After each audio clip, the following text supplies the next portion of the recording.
Biggie Shakur. What's going on, This man? is How my y'all doing? guy, man. I've been seeing him forever on the gram. We've been moving mean.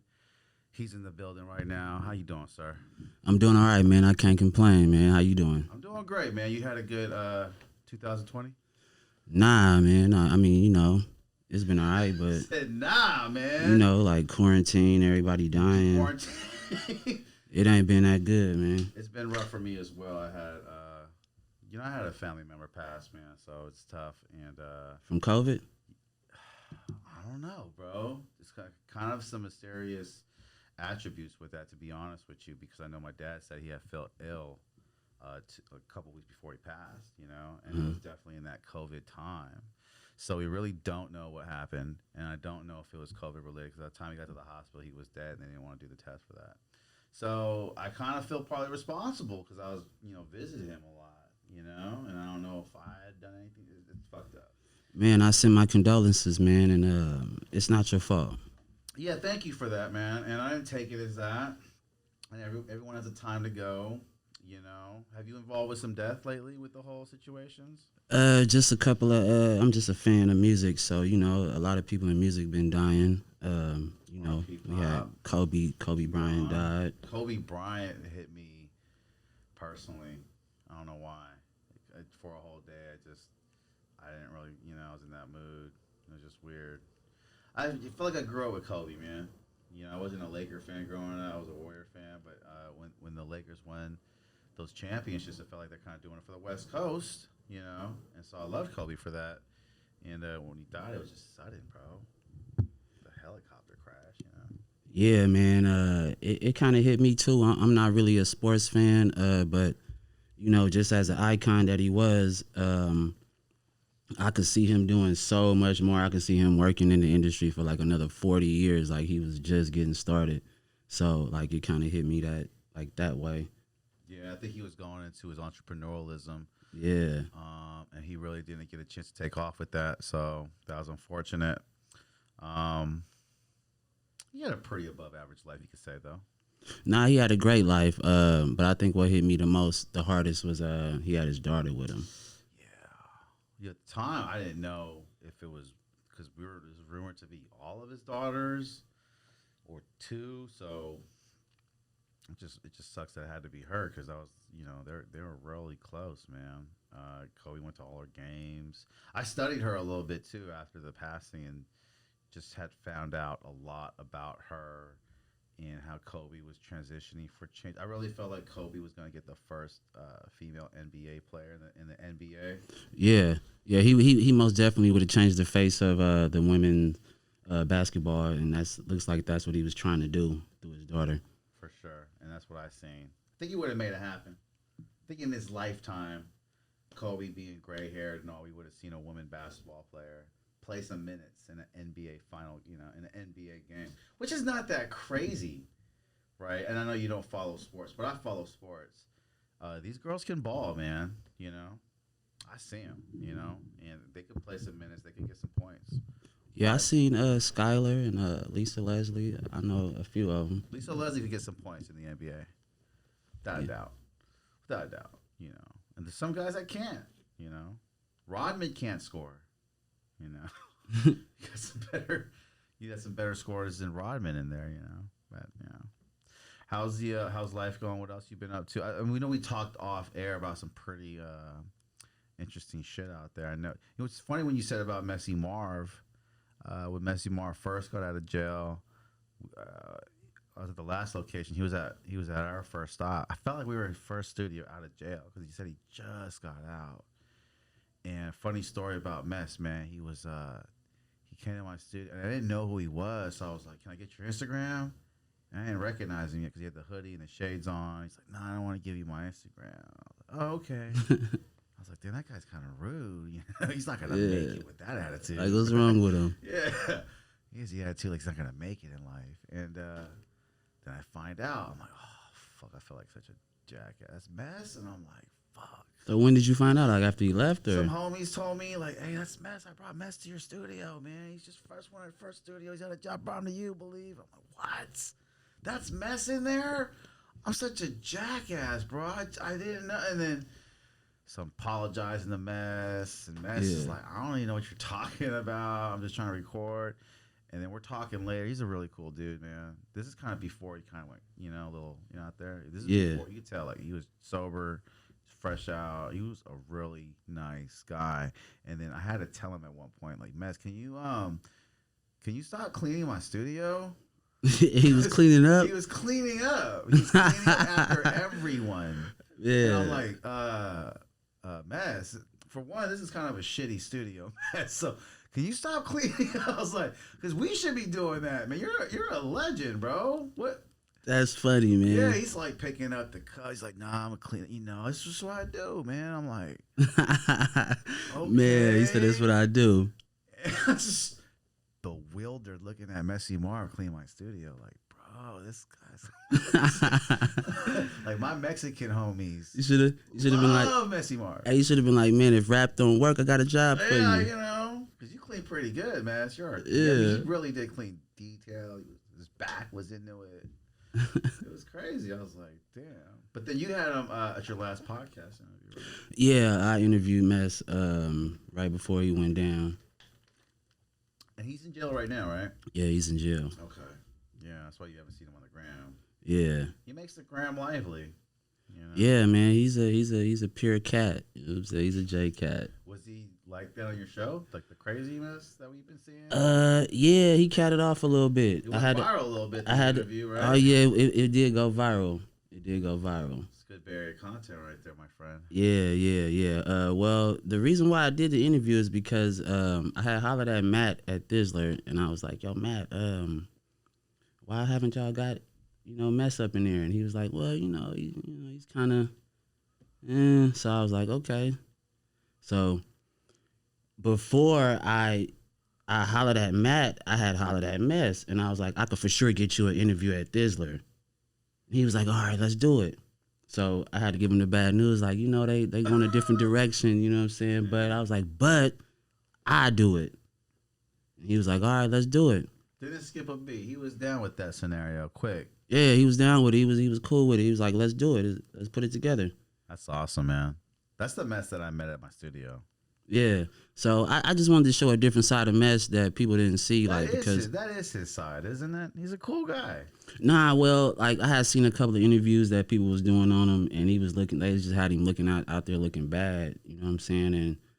And I just wanted to they was just harping on the beefs and he got a lot of history. You know what I'm saying? So I really wanted to just do a real thorough interview on Mess, without the shenanigans, without all of the. There's a lot of known people that come to an interview fucked up, but Mess will get the worst of it now.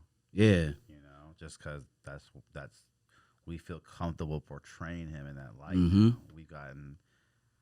I mean, it's like that, if enough people stood up and been like, "Don't talk that shit about Mess, bro." You ain't got no right. Yeah. But no one really did. People kind of questioned the whole Mozzie thing. I got a couple of people that was upset about the way I got at him, but for the most part, 90% of the people really patted me on the back and was like, "How the interview go down?" And I need to rewatch it. I want to put it here right now. Oh damn, we have Brock. But how did it go down for you? What was the whole aftermath of it? How did you feel about people talking about it?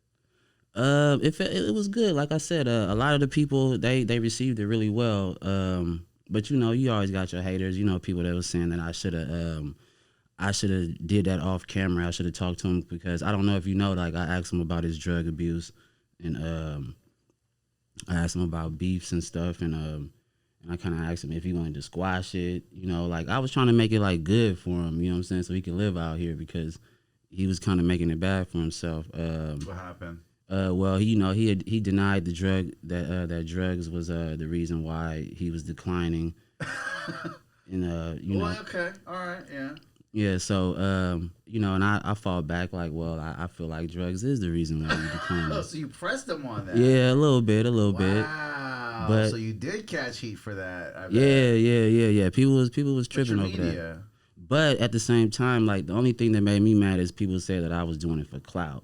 I wasn't doing it for clout. I really was trying to reach this brother because, I grew up on Mess. Yeah. And I know the superstar that Mess was.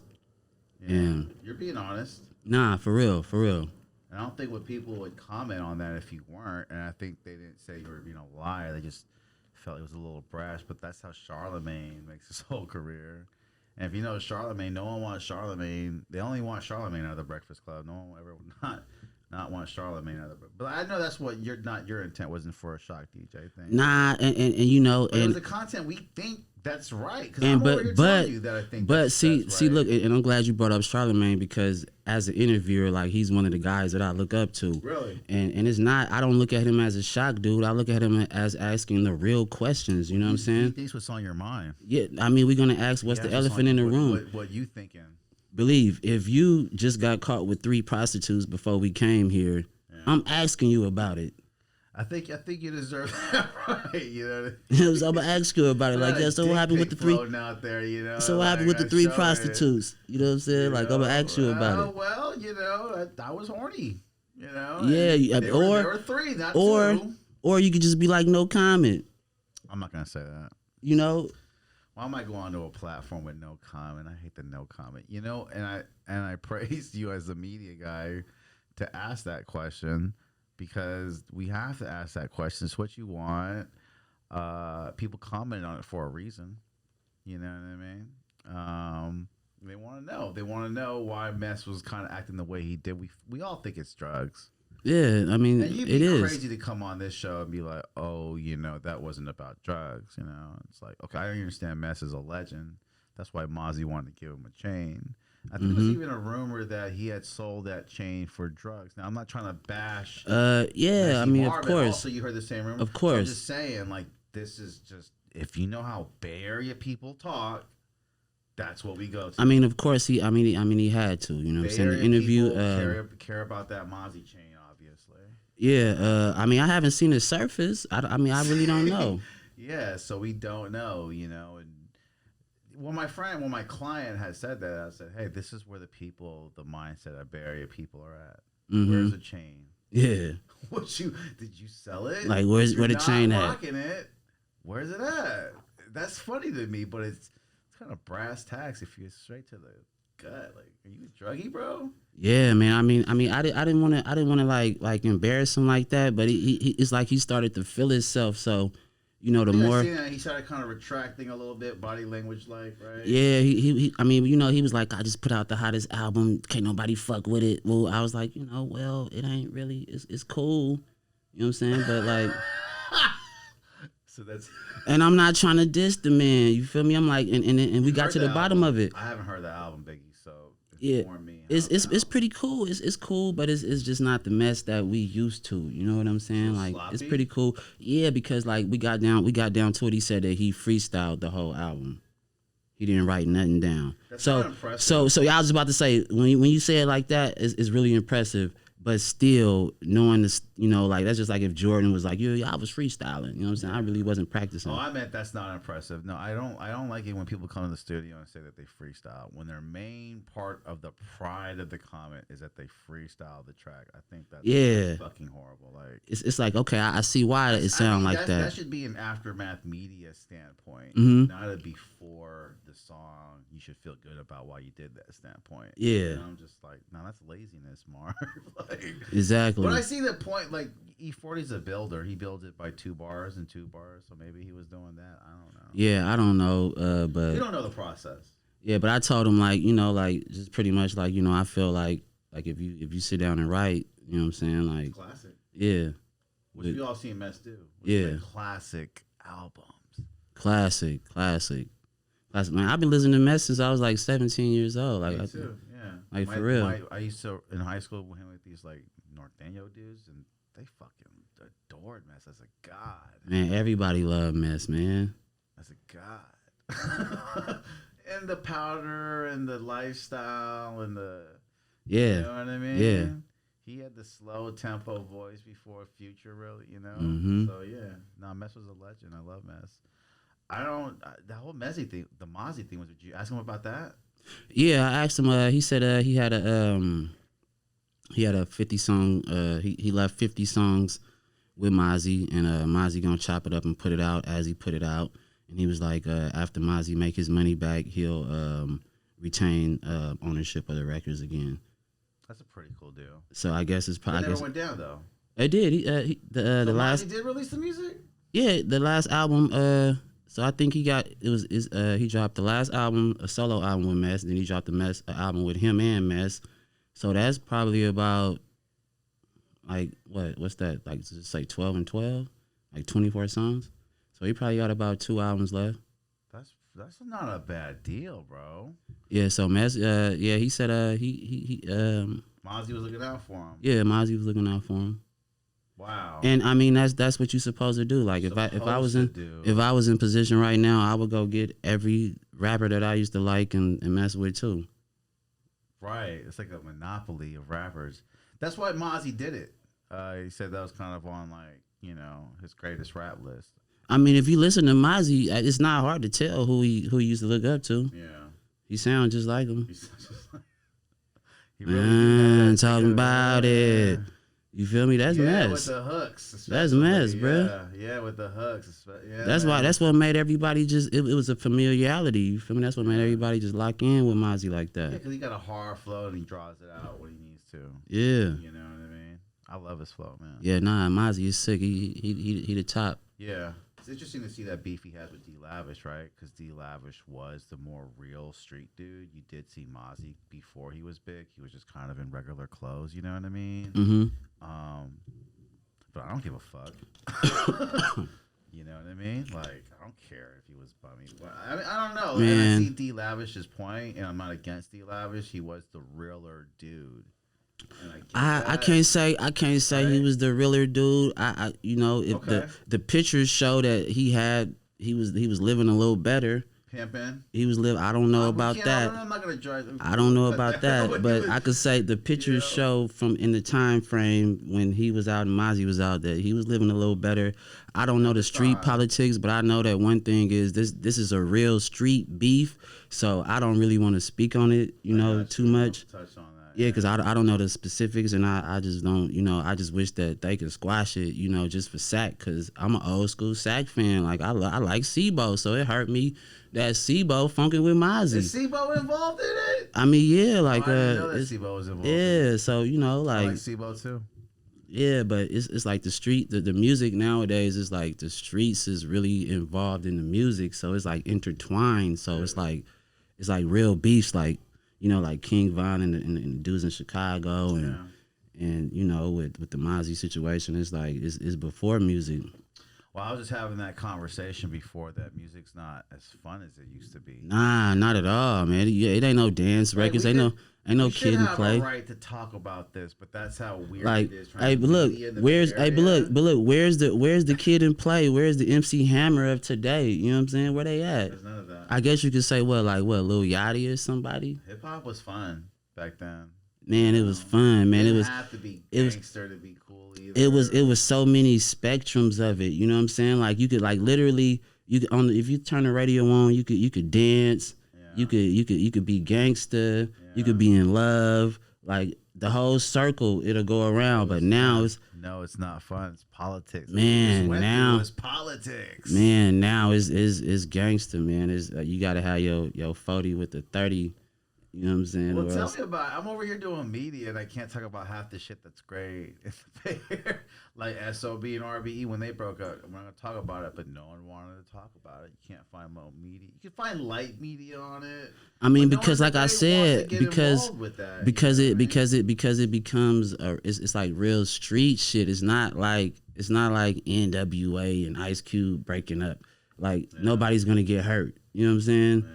But like this shit is like it's real shit. It's you know what I'm saying? Because it's so close regionally too. It's within the Bay. Yeah, I mean, it's like, not like New York versus the West Coast. Yeah, exactly. It's like real. They right here. You know what I'm saying? Like they go to the same liquor store. Exactly. You know what I mean? It's pretty tough out there. How's the music going? The music is going okay. I mean, you in the Bay Area, you know how these people act out here in the Bay Area when you're trying to work with artists. It's tough. It's beyond tough, no one man. does features in the Bay. Nobody. I mean, if they do, they raping you. You feel me? They, you know what I'm saying? They trying to get they verse lick on. Yeah. Like I call a dude. Like I had an idea, right, to do like a like kind of like a peace record. I don't know if you remember old school. We all in the same gang. With it was like The old school song, right? old school, like it was the whole West Coast. It was like Easy E, Cube was on I there. remember that. Yeah. Yeah, MC Hammer, like West Coast bad boy day. yeah, it was everybody was on that on that thing. So like I had an idea to put together a record like that, right? And I started calling like some of the big names in the Bay Area to get it started. And I explained like, yeah, I'm trying to do this peace record, you know what I'm saying, whatever. And they was just like, yeah, you know what I'm saying, I want 30,000. Right. I want 45 million. I'm like, all right. It's like, okay. Were these the Bay Area people you're talking about? Yeah, of course. You know what I'm saying? Yeah. You must be talking about the Mozzies now. Nah. I didn't even contact Mozzie. I knew he was gonna want his check. You feel me? But it was. I'm guessing Mozzie would probably charge 60,000, 70,000. I don't know what he was. I wouldn't even. I'm not gonna even ask him. You know what I'm saying? But Mozzie. But nah, look, Mozzie seemed like one of them guys that if I told him the concept, he probably do it off the love. Nah, he probably do it off the love because he love his people. You know what I'm saying? Like Mozzie is one of them dudes that love the people. You know what I'm saying? That's why I like him. I root for him. You know what I'm saying? Oh, his videos of handing out cash to homeless people are great. Man, I love that. I love that, bro, because I was homeless before. You know what I'm saying? I was homeless before. Like, I remember being broke, like, as a little kid in front of the store, like, begging for change. You know what I'm saying? Like, so if Mozzie would have came through and gave me 100, like, God. And he doesn't discriminate. Yeah, nah. Like, you see it. Like, he just doesn't, like, just... And he has every right to just hook up his own people, you could say. You know? Yeah. Every fucking right. I mean, and I can see that he's starting to become conscious in his music. You know what I'm saying? Like to where he understands that, like he's spewing some evil stuff, and you know what I'm saying? He got he's starting to become conscious of it, and I see it. And I think he always rapped like that. I think he used to be like crazy what we do type shit. You know what I mean? Yeah, but like I just more like. Lately, like I've been starting to see he like really becoming conscious of it. You know what I'm saying? For sure. Like if you see, I don't know if he responded. Like Lavish D did the diss record. I don't even think he responded. That's awesome. That's big. That's big. That's character. Yeah, you feel me? That's rising above. I mean, you got to look at what he got. What you know what I'm saying? The situation that he in. Like, why would you even? I'm not gonna speak on it, but I think Mozzie's doing pretty damn good. Man, he's doing great, bro. Like, you shouldn't be. He's doing great. That's past shit. Yeah, he's doing great, man. Like, why we not finna go back that way? Yeah, and I mean, obviously, he's doing great. Like, too. I felt that way towards you because that's what we was living then. Like, we not living that way no more. Like, who knows why he's doing? Maybe he's trying to get some views out of it. But CML's doing great. You know, I mean, like I said, but it's not. I don't think it's views. Maybe it's views, but I think it's more like I said, it's real street beef. It's not like it's just like we just don't like each other as rappers. Right. Like. It's like people are dead behind it. It's interesting to see them on the same street one day without knowing it, right? Like, no, man, that'd not be great. But that wouldn't be cool. That'd probably be like a King Von situation. That's what I'm saying. But Mozzie, you know, and I'm not trying to say like to speak on that shit, but he's on a different level, man. Oh no, he like he like right at the door. You know what I'm saying? Like that's what I'm saying. Lil Wayne quotes CML. But I'm saying like Mozzie is like right at the door of like stardom of like being a household name. You know what I'm saying? Like that shit. Like he's like right at the door of being a YG. Sell shoes in Walmart. Yeah, he could. I'm serious. No, he do. No, I'm serious. Oh, I was about to say. No, he could though. He got that. Right? He got I was about to say, sheesh. He got that fan base that they gonna go support it. I think so. Kids love Mozzie. Everyone loves Mozzie. Yeah. The podcast interview you do. Who else have you interviewed next to Meth that you liked? Man, I did Keek the Sneak. Man, that was a big one. Love man. Keek. Post or pre or? Post mean after, right? Yeah. Post. Post. Yeah. I thought before a show. Post. He's amazing, dude. Great business guy, really cool. I love Keith. Yeah, he was in great spirits. You know what I'm saying? Like it was when he started talking about what happened to him, it started getting kind of like Did he talk about it? Yeah, he talked about it. He talked about it. Can you explain what he talked about? What happened? What he explained? Yeah. So the first time he got shot, he said he was just like in the hood, like in his hood, East Oakland. and he was chilling with like 3 of his partners in the car, and they was smoking or something, or he had just got dropped off or something. Like they was about to drop him off. It was like 3 in the morning, and I guess some people just came into the car and tried to rob him. And they opened up the door. He was didn't know who he was, obviously. Nah, they didn't know who he was. You know, he was like, it's 3 in the morning, so they probably was the only thing out there. So nice car, probably too. Yeah. So they came up to. He said they just opened the door and just was like, give us the money. And I think he said like he tried to pull the door back, and they started shooting. Bow, bow, bow, bow, bow, and he got hit. So that was the first time. So then the second time he was like, I think he said he was gambling in Richmond or whatever, like you know, at the casino or whatever, and he pulled over to the gas station. He had lost, and you know, he had pulled over to the gas station. It was like 3, 4 in the morning again, and yeah, the same situation. He said he was sitting in his truck or whatever, and somebody comes to the door and pulled the door again. Jesus. But this time it's locked. You feel me? So it don't open, and then they just start shooting, bam, bam, bam, bam. And then what happened after that? Were they trying to get into it after that? He was just like, that's so stupid that you're shot. He was just like after that. Yeah, he was just like after that. It sounded like it was like a hit. You feel me? Like they didn't try to rob him or nothing. You know what I'm saying? He was just like after that. You know, he was laying there. He couldn't move. He couldn't get out, and he just remembered people coming to get him, try to get him out of there. That's crazy. I'm shocked to hear that story. So he doesn't even know to this day. Yeah, I mean that's crazy. Like that's scary that you don't know who tried to kill you. Keek is still in the trenches, man. That's crazy that he's still, you know what I mean? Yeah. He's very close to the streets. I heard a lot of stories about him before he blew up because you know he lived around the way. He's always out and around my homie's house. Mm-hmm. He's a cool dude, man. Yeah, You know, it doesn't seem like he's into that, you know. Yeah. Like Yace money, you know what I mean? Yeah, man, that was a sad one too, man. I'm really kind of still fucked up because I knew him. He came here. We laughed. I heard his laugh personally, man. This kid didn't want. I don't know, man. There's some artists that come here. There's some real shitheads. I ain't gonna lie to you, bro. And Yace was great, amazing person. You think of the people that died, like, or could it, like Keek? I mean, we still got Keek, but it's almost felt like we almost lost him. Yeah. You know. But to lose Yace, man, that kind of fucked me up. Yeah, man, that was a crazy one, man. Like I said, I never met Yace, but like he seemed like a fun dude, like a quiet dude. You would have loved him. He was my favorite paid headliner artist ever. I was about to say he did some shows for you, right? Yeah. I paid. He came to the studio and I said, "Yace, man, you recording here? Can I?" So what was it like when you first met him? So yeah, like every artist I've met's different, you know what I mean? But all the headliners I've paid for are kind of like the same degree. Uh-huh. I met like Clyde and all these guys. So Yace came up. I remember him. I told him, "Hey, bro, I fucking love your shit. One of my engineers wants to work with you. We'll hook you up, you know?" So he's like, "Yeah."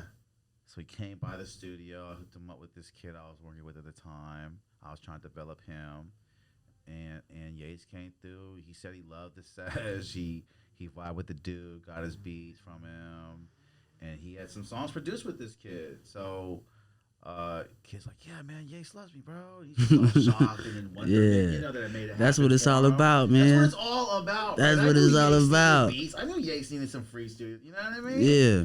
And I told Yace, "Hey, you're recording here, man. You know, why don't you hook me up with a show? You know, give me a good discount. I'll still pay you." But he's like, "Yeah, just whatever. Name something." I named something. I mean, he showed up on time. He was polite. He rocked it. And it was just great. I'm like, I love this kid, bro. He never get a bad, but he comes by himself. Yeah. See, now that's different. Because every artist I met that comes by themselves, I could tell these are the confident ones. Yeah. These are the ones that really get money. You know, not offense. And I'm not trying to be offensive to anyone because some people you come in groups and you guys get money together too. Whatever you do, and I get that. But Yace would just come by himself and be cool. Never felt like he needed to be around no one. Never came deep, and you know, I just thought he was the coolest too, bro. And that's like what makes it weird, like what happened to him, because they say that he left from his homie's house, and then they found him like, he left the studio, said he'd be right back. So what you saying is like he's always by himself, like it's what's crazy. Too is they said he died in Richmond, but I also heard that he might have passed in the Lower East Bank. I thought one of my friends who played in this basketball league with, he from his same hood in Sunnydale, and he showed me the DM. He was like, "Yeah, Yates was trying to join your league, bro. He was trying to, he's like, oh, tell Believe I live in Hayward now." And I'm like, "Yeah, let's get fucking Yates in." I didn't know that at the time, but I was thinking like when I saw the DM, like we would have got him in the league, but. So at the time, I thought he died close going to his house at 3 a.m. Yeah. Because it's always that shit, man. Right? That's 3, 4 man. a.m. Look, that made me think about that. Made me think about the Keek shit when they was like, and Keek got hit in Richmond. You feel me? Rappers, bro. After 3 a.m. I'm telling y'all, you need to stay out of the fucking gas stations in the streets, man. Or do not sit in your car. People are amped up off a show. They're going to their tool. They're, you know what I mean? Like they're listening to the music. I mean, just seeing what you're saying, man. You know what I mean? That's the very most dangerous time. Because that's when you hear about it, when we're waking up. Yeah, yeah, exactly. So eerie. Because if you're waking up to this shit. Because I've been around people that have died, and it's that feeling like, fuck, bro. When people wake up, bro, it's going to be a shitstorm, man. You know, and it's just that fucked up feeling. And so I knew it when I woke up to the news, like, he passed away in the middle of the night, man. That's some eerie shit. You know what I'm saying? Yeah, I love Yates, man, and like for anyone young to get money the way these artists were getting money these days, getting paid through the Spotify, getting shows, getting verse money that they were getting, I loved it. I'm like, these artists get it, you know what I mean? And I mean, I think these artists, they just need somebody that's, that's a little more grounded around them, like just to like make them move a little different. We need a big what artist I'm that's saying? not into violence around here. Yeah. Motivate people to maybe. Well, what's Simba, right? That dude. Oh, yeah, Simba. Simba Yeah, been around a long time. He don't seem like he about violence. Not at all. There's been a lot of artists out here. Yeah, but for the most part, movement, the HBK movement. Yeah, they were some good dudes. You know what I'm saying? Yeah. But like you saying, for the most part, man, like I like Thizzler. No disrespect, I shout out to Thizzler, man. But like I turn it on that thing, they be like new heat. Everybody sound the same, bro. Yeah, and it's kind of the same. Everybody, everybody. You know what I'm saying? Sliding and got that 30 with the got the 40 with the 30 and the 30 was the Steph Curry. Man, bro. I'm tired of it, bro. I'm like, man. You're from my generation, man, and like, I don't know. It's just I'm telling y'all, the music game is fun, and even you kids fucking know it. Even you kids that blow up know it. You blow up, and you think it's hella cool, and then you're worried all the time about. I see that face you make. Man, like I don't even know. I don't know how they feel comfortable, bro. Like you're in a big group, and you at some point hear one of your group members is gonna fuck you up. Like, damn, that's like in the streets though. That's usually how it happened. You know what I'm saying? Right? Like if you look at every big gangster that was touched, they got touched by their homie, by somebody that know him. That's what I'm trying to tell the artists that come to my studio that come deep or that used to, because we don't kind of allow that no more. But like when it happened, it's like, bro, you're gonna get caught up, bro. I know you're trying to have numbers, but these are bad numbers, man. Yeah. Like, not everyone here is gonna be solid for you. You're a fool to think that 12 out of 12 people is gonna hold you down, man. One of them 12 people is gonna give you up for a 5-year sentence, man. Put themselves in a bad situation. They're gonna give you up. Those 12 people make bad decisions, right? Man, look, one of them 12 people, they're gonna say, look, man, we're gonna give you 5 years. And he gonna give 30 years to everybody else over because he ain't want to do 5 years. Or over something that he wasn't even involved. It might have been something completely separate he got caught up in, and they're just like, I know you roll with this shit. Yeah. Tell us about this tell stuff. Us about this shit. So that's like the problem I try to tell these kids. Like, they get caught for anything, and you could be in trouble if you're like the top dog. Nah, yeah. If you're not ready to live that life all the way, man. If you ain't ready to be like Big Meech and take your hit on the chin, don't do it. Guys are, you know. Nah, a lot of them think they are. You know what I'm saying? They think they are. Another 48. Until they on my show. Yeah, man. That's what I'm saying. Like you see it all the time. Hey, look, man. Hey, I was squared up because I knew the amount of time they giving people. You know what I'm saying? Like, I know. It's scary in that I'm straight. room. Like, you don't get to go home after that interrogation room. That's a scary, yeah, that's it, like, bro. It's like you ever. Hey, look, cold ass room. Hey, look, I look at jail. I look at jail like the Ghostbusters. You used to watch the Ghostbusters. Oh yeah, I loved it. Like, so you know how like when they catch the ghost, right, and they put him in a little trap, like in the trap, that's the police car. Once they put you in the thing, that's the jail. You ain't no coming out of there. That's done. I was in jail for about a week in Rita in the West Pod, and I was just like, God. Man, that shit. I did a year and some change in Rita fighting the thing. I just did a week. That was hell. That shit. I'm not built for it, bro. I was like, this is horrible. Way to spend your time, man. Yeah, man, that shit, it's not cool, bro. You know what I'm saying? I met some cool people, you know what I'm saying? Shout out to West Oakland. You know what I'm saying? I got some, shout out to Deli Bo and Lizzo. Those two little dudes, man, they got those little dudes, man, 30 and 25 years, man. One of them, Deli Bo, he got arrested on the case when he was 16 years old. He was 19 years old when they convicted him, and they gave him 25 years. And Ali was 17. He was 21 when he got convicted, and they gave him 32 years. So you know what's crazy, bro, is that I don't know if I sound fucked up for saying this. I probably do, but I'm a little desensitized. Because like in our day, when we were kids, I don't know how old you are. When I was a kid, hearing about a 17-year-old going to jail was shocking. It was like, that's a little unheard of because you just hear of grown men. But now, and I know so many people through the court system, and maybe it's because I own a studio, but like, oh, you're 17 and you're going to jail for that charge? Like, that's pretty serious. You know, you see what the court's doing to them, too. But you see all of the time they gave them, those were just robberies. Yeah. That wasn't, I know people that got less time for murder. Yeah, and I see a lot of consistency with that, too. But then you throw murder as a big word, and then there's degrees to it. Mm-hmm. Accessory, Mm-hmm. there's second degree, and there's defense. You know. Murder is a lot of depth to it. But you just think a life was taken over money was taken. Yeah. We don't value life. Money, yeah. You get more time for stealing money than stealing a life. Because no. There's a lot of countries that value life. You know, they have it bad, but. Nah, America most definitely only values money, man. The value life, value money. Yeah. If you look at China. Money's more. China just holds money first before anything. I mean, you gotta look at America. You know what I'm saying? Like, if I go right now, if I'm having a heart attack, money. Yeah, if I'm gonna live, it depends on how much money I got or how good my insurance is. That's the first question they ask you after what's wrong with you. Exactly. Your arm hanging all day. Do you have insurance? Yeah. Well, they ask you what's wrong. Yeah. My arm, it's hanging. Okay, what's your insurance, honey? Yeah. That's go depend on how we treat you. And then you see like the judgment. You know, right there. Because when my dad went in, I didn't know what to say. Mm-hmm. If he had met, I didn't know. I felt bad. I don't know. Yeah. And the girl kind of like looked at me kind of lightweight for a second. I'm like, "Who my fucking dad is? I don't fucking know. I just don't know." She's like, "Oh, okay. Well, let's ask your mom." But I think she thought I was gonna say I didn't have any or something. That was a bad thing. Oh, we gotta deal with you, type shit. Yeah. I mean, it's fucked up, man. Like that. You know, in America, that we don't got free health care when.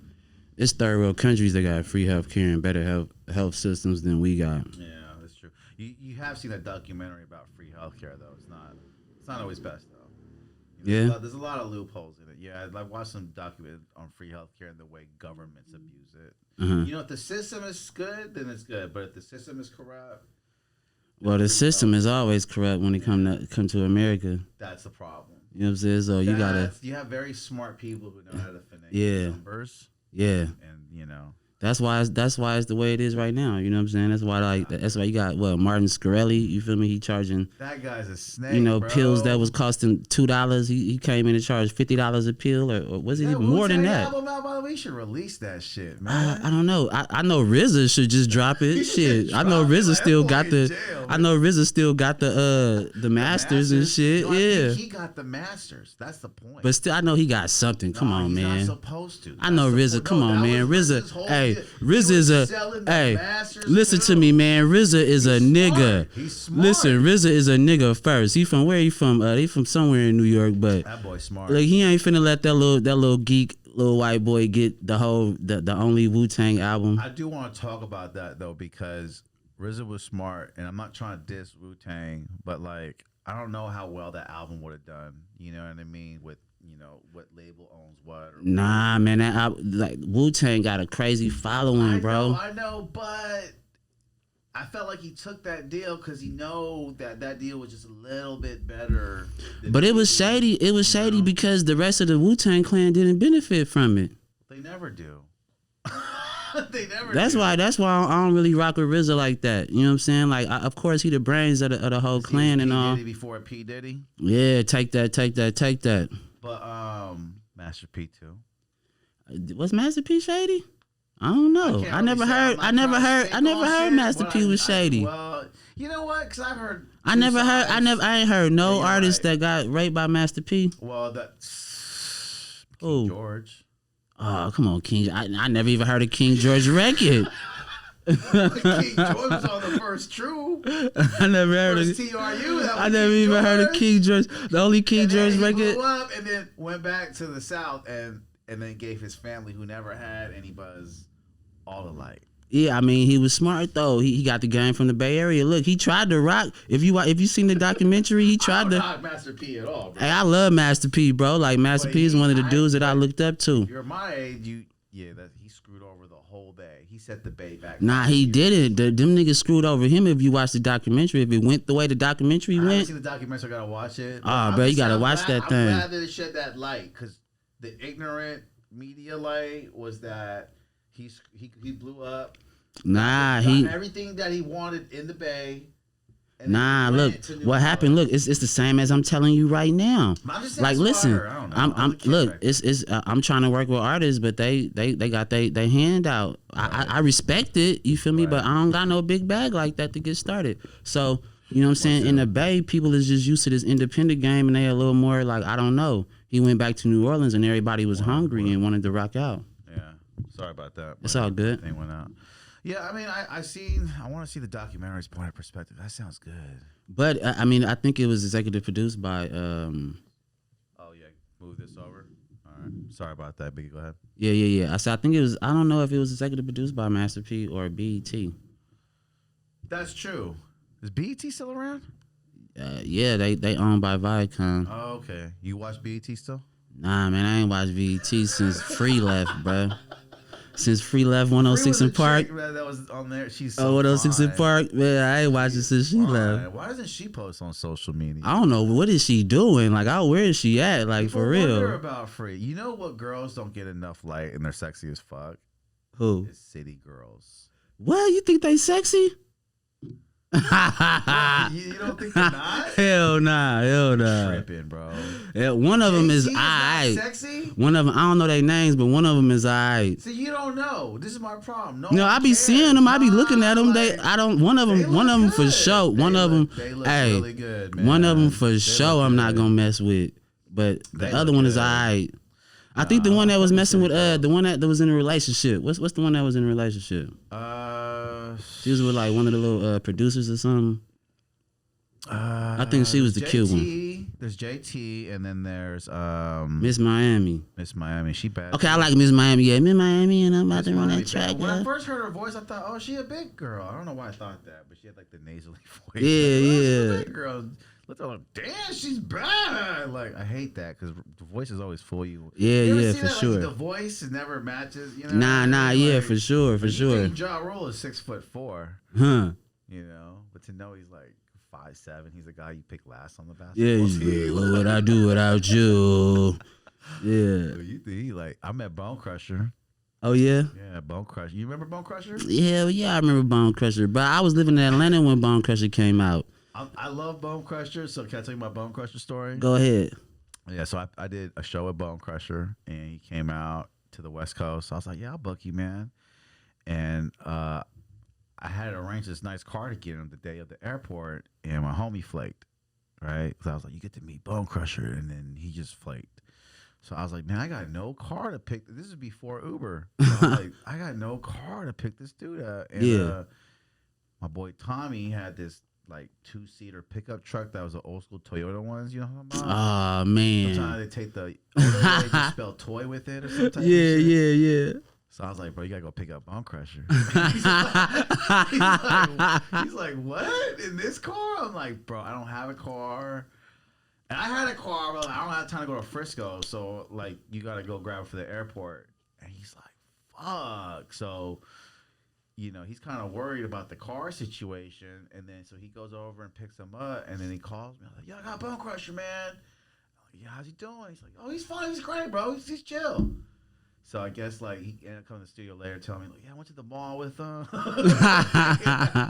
We was in the Toyota taking truck. him around, and he ends up at our studio, and we had like a little shitty ass studio back then. But Bone Crusher came up there, laid a verse, kicked it. He's like a real like Shakespearean dude. Yeah. Yeah, I could tell. I could tell. I'm He's not hella trying deep. to go talk about. I mean, I'm sure you could knock He me seemed out, like he hella deep. but he just not like the gangster thought dude I Mhm. could get. You know what I mean? So I was kind of like, well, this dude's just talking like, "Hey, man, hey, how you doing, Billy?" But like, maybe he was putting on that character. You know what I mean? Just to fuck with us. Who knows? He was just funny. He's funny the whole time, cracking jokes, man. Bone Crusher was my favorite people of all time, bro. We had to like hang out, and he did the show and he left. It's cool, man. Still talk on IG. It's cool. Hey, I got a crazy story about like picking somebody up in a bucket, right? Yeah.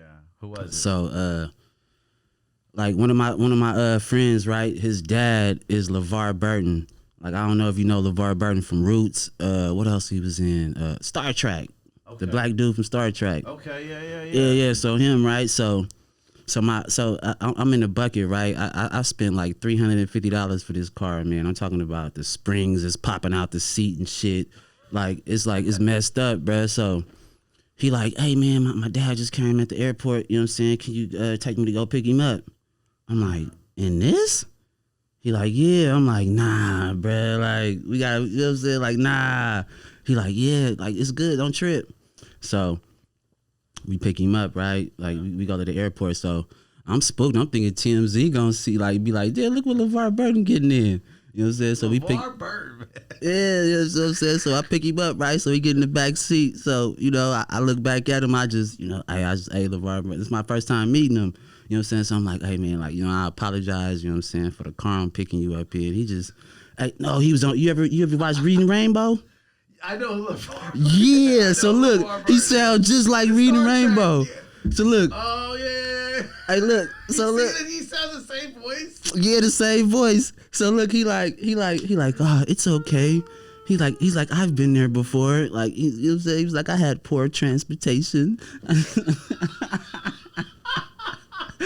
Hey, so it's tripping me out, right? I'm like, man, it's LeVar Burton in my bucket, bro. Like I paid $300. Watch him as a kid. Yeah, I love LeVar Burton. You feel me? I didn't watch Star Trek, but yeah, I never watched Star Trek I either. recognize him on there. Yeah, so LeVar Burton, man. yeah, that's my crazy car story, picking up a celebrity in a bucket. That's like picking up Big Bird, or like, you know, just something. Nah, for real it was though, because I used to watch that. that show like every day, and that show like really like expanded my mind. You feel me? Because cool. Because they used to show like how stuff was made, like that, like you know what I'm saying, and like it was a kid talking to you, so it kind of reached yeah, you better. yeah. Like the kid was, and I was a kid. I'm like, oh, that works. Yeah. I love Reading Rainbow. Yeah, shout out to Reading Rainbow. Crazy is all those KQED shows were nationwide. Yeah. And I didn't know that. First, I didn't even know they were shot in the Bay. Yep. I'm like, okay, now I find out shot in the Bay. So that must have just been just for us, and like that's just for the whole nation grew up on that shit. Yeah, everybody, everywhere, man. It's a little crazy, a little Hollywood out here. You know what I mean?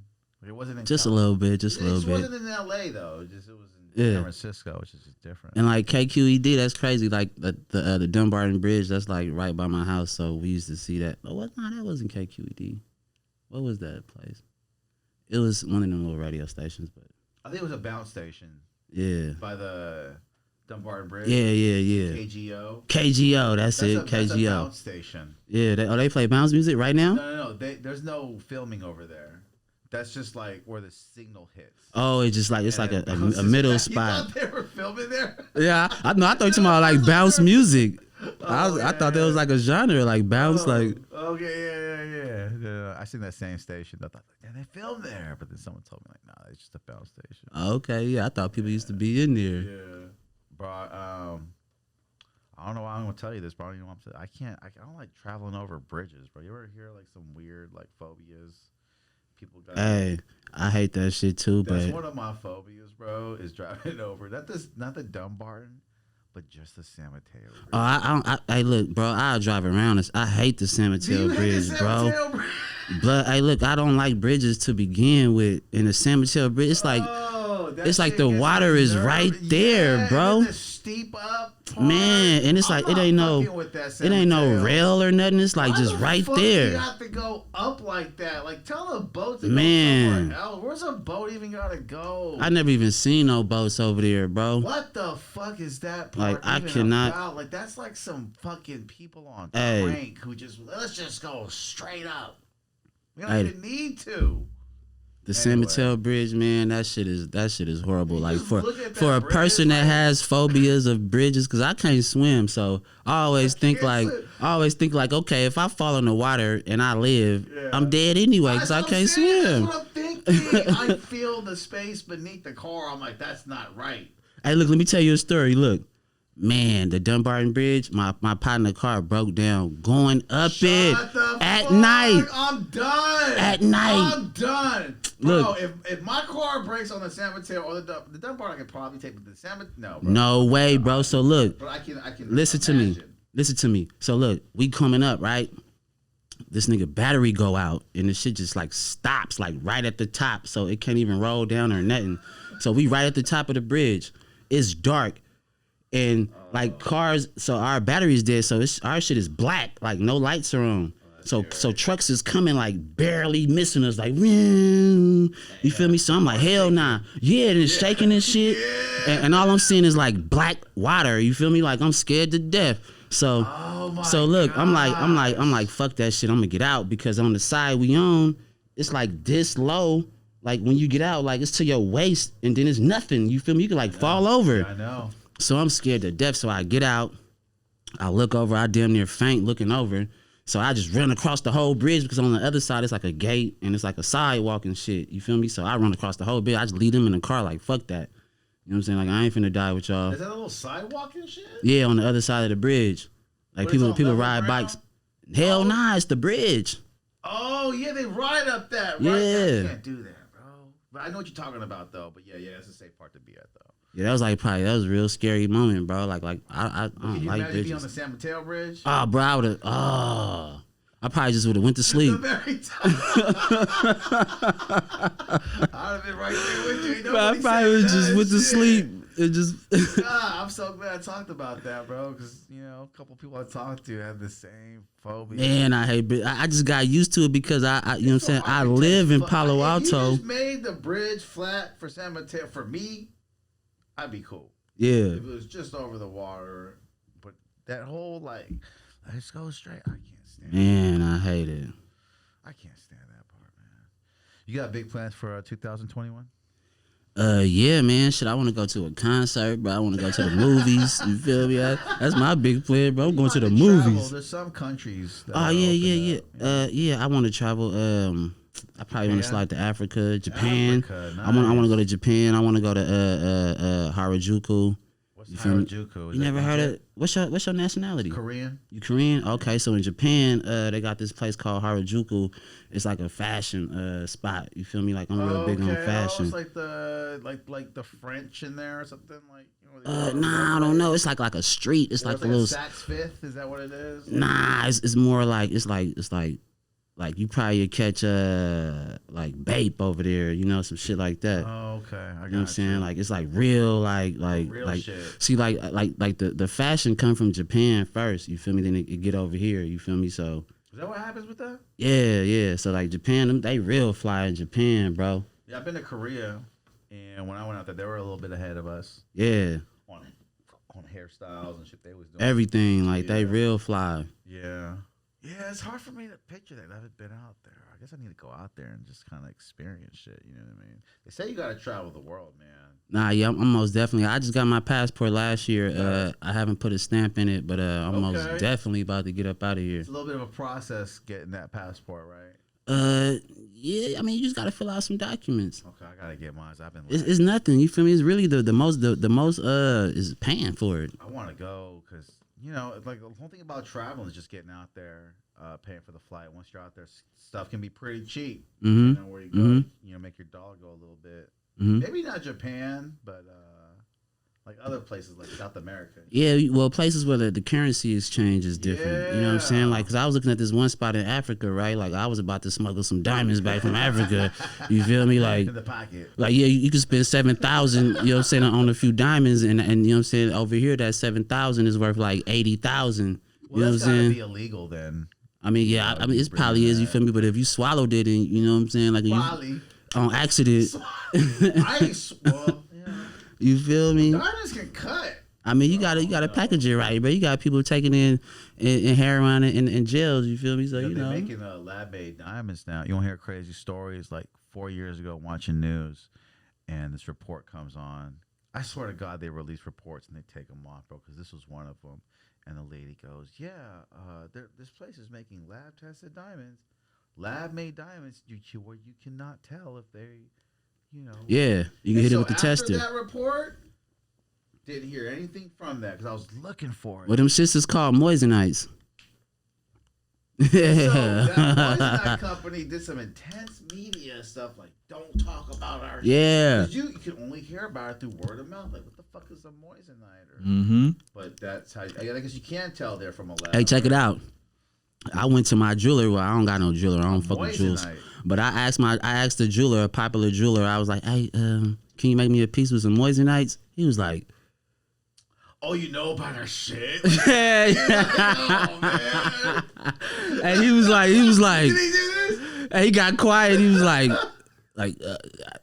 no, like, you know, he was like stuck, like.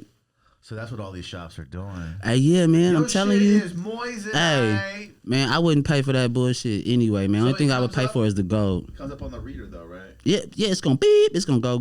Whatever it do it.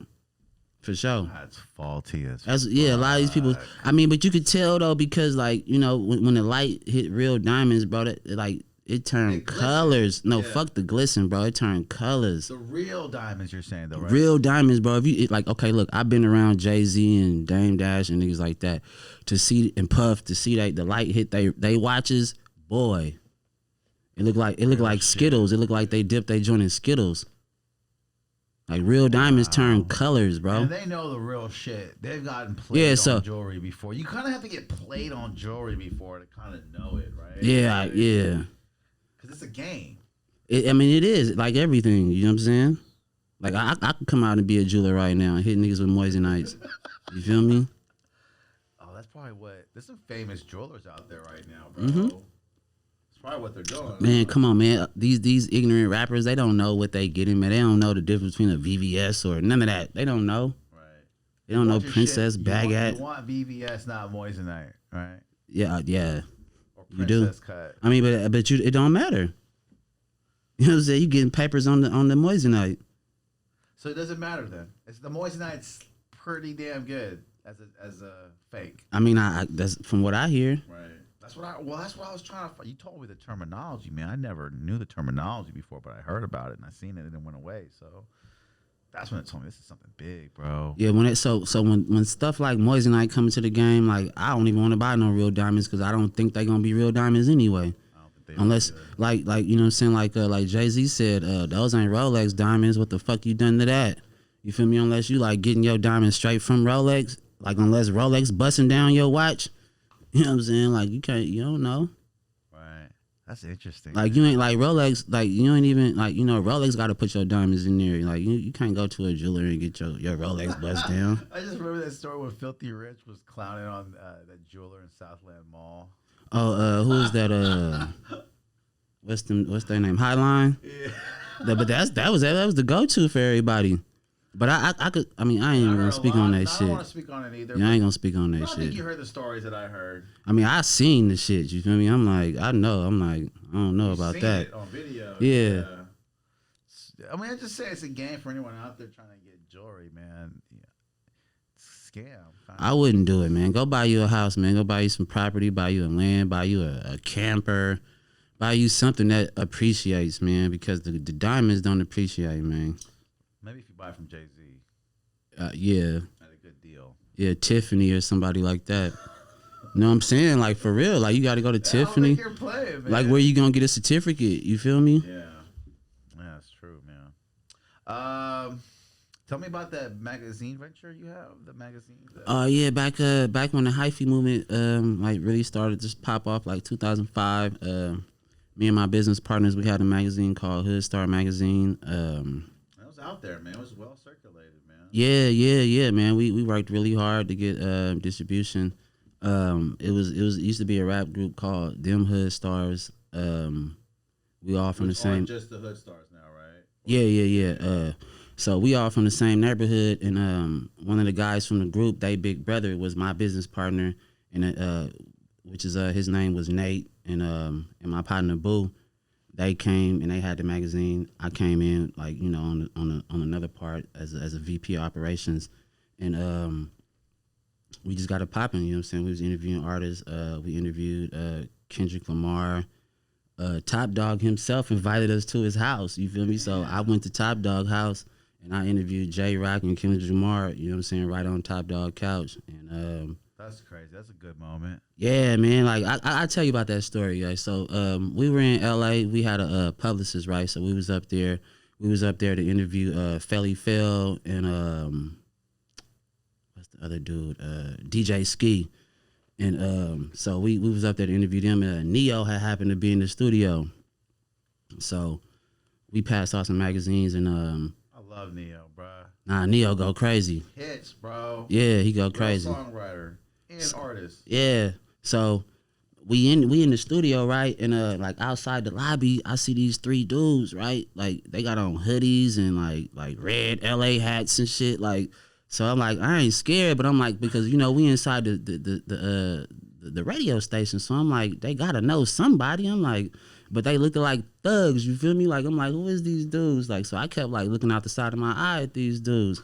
So eventually, like who would become to be Top Dog? You know what I'm saying? He came up to me and was like, "Hey man, like what y'all do?" He was like, "Oh yeah, we got this magazine. You feel me? Like here, take one." He, you know what I'm saying? He looked it over, and then next thing you know, he tapped me back on my shoulder, like, "Hey, so like what we got to do to get an interview?" So I'm like I'm trying to like shrug him off. You feel me? Like I'm like, like what y'all do? Like who y'all like this was me. Like I'm like, y'all got a deal? You know what I'm saying? Like he was like, oh yeah, you know what I'm saying? We got some with Warner Brothers. So that piqued my. I'm like, okay, they got Warner Brothers. I'm like, okay. I'm like, oh yeah, what's up? Like what y'all talking about? Like, yeah, we got the song with Game. I'm like, oh, y'all got Game on? I'm like, okay, yeah. So what's up? They're like, yeah, can y'all come through and interview us? I'm like, what y'all looking like tomorrow? He's like, man, we free, come through.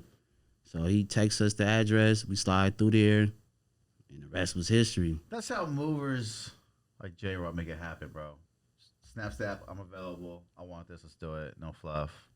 Nah, yeah, they was hungry, bro. Like I seen them, they was just like they was standing there like trying to take every opportunity that they could take. Like before they was hungry. Happened, right? Yeah, man. This is 2005, bro. Kendrick say anything? Kendrick name was K. Dot. And did he speak at that time? And yeah. What did he say? It was like he wasn't even the man. He wasn't even like it was just like, oh yeah, and the little dude K. Dot. And he was just back there. Like, yeah, like yeah. It was all about J Rock at the time. J Rock was the flagship artist. He was the mover. J Rock was the man. He had a song called "Lift Me Up" with Game on there. It was going crazy. That's amazing. You know what I'm saying? Nickerson Gardens. Hippie. That's before Black Hippie then. Yeah, it was way before that. Yeah, it was only J Rock and Kendrick. Yeah. That's crazy. K-Dot at the time. Yeah. And how was he during the interview? Was he shy? Because he seems like he was kind of shy. Man, they was all just like they knew what they was gonna be. You know what I'm saying? They wasn't cocky, but they knew what they very determined. Yeah, they was hungry. They'd already done put thousands, hundreds of thousands into this shit. Like it was gonna work for them. I could tell. What were they doing at the time? Were they just artists, or were they like working at a part-time job? Do you know? Like, nah, hell nah. Top Dog was the man out there. You feel me? So like they was just like, you know what I'm saying? They was living off. Well, I ain't gonna say they was living off Top Dog, but you know, like Top Dog was supplying the bread. He was keeping them afloat. That's crazy. That's crazy. A lot of artists need development like that. You know what I mean? Like yeah. Kendrick need to be in that circle. Well, yeah, his brother too. Top Dog brother. What's his name? Fife.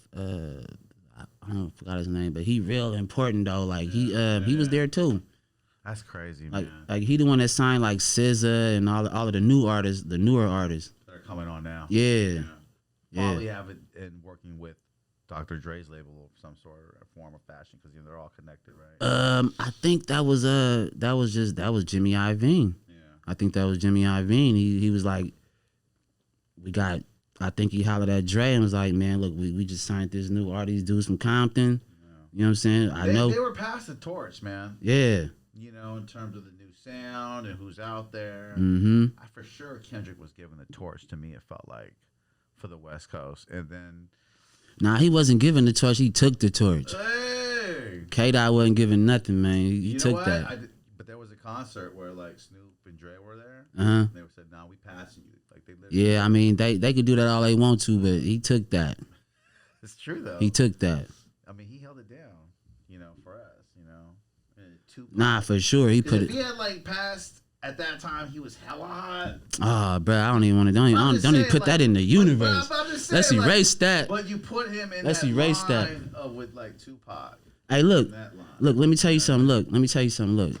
Tupac and Biggie. My name is Biggie Shakur. You feel me? Like Biggie Smalls, Tupac Shakur. I put that together because them is my favorite two most influential dudes in my life. You know what I'm saying? So like when so Pac died, right? I didn't really trip. Like I kind of, you know, he always talked about he was gonna die. You know what I'm saying? But then Biggie died. That shit fucked with me. Like I damn near cried, right? So I said to pray for Jay-Z because he was next to me. You feel me? Like he was the next dude that I like. So I said to pray for Jay. I'm like, come on, God. Like you can't take Jay-Z from me. Like it's like really like if you took like Steph Curry, LeBron James, and like the best three like basketball players like in the whole league. Imagine like the All-Star bus crashing or something. Man, that's what it was like because they died 6 months of each other, bro. Like literally straight 6 months. Well, it seems sooner than that. But it was 6 months. Yeah, I'm shocked that you said. Bro, that shit had me fucked up. Like I remember I said a prayer for Jay-Z, bro. I was more fucked up for Pac. I was a big Pac fan. Nah, yeah. I mean, like I said, like see me. It's like okay, like some people could die, and I already know them niggas gonna die. You know what I'm saying? Like, right. Like I had homies that died. I wasn't even sad. Like I was just like, oh, they finally caught him. Yeah. You know what I'm saying? Like, so like Pac, like it's like that's what he was on. You feel me? Like so it was just like, okay, they got him. I wanted them to lead the West Coast just a little bit longer. Man, look, Pac was gonna be so much more than leading the West Coast. Pac was gonna damn near be like the governor, bro. Like Pac, you know like look. Pac died. Everything now that they're doing now, the clothes, all that. He knew that was coming. Yeah, look. Pac died right before Bush got in, right? And I remember saying to myself, I was like, if there was any celebrity that would be against this shit, Pac would be against this shit. Right. You know what I'm saying? Like because like when Bush got in, like his brother, like they cheated in Florida and shit, like, but nobody demanded a recount. You know what I'm saying?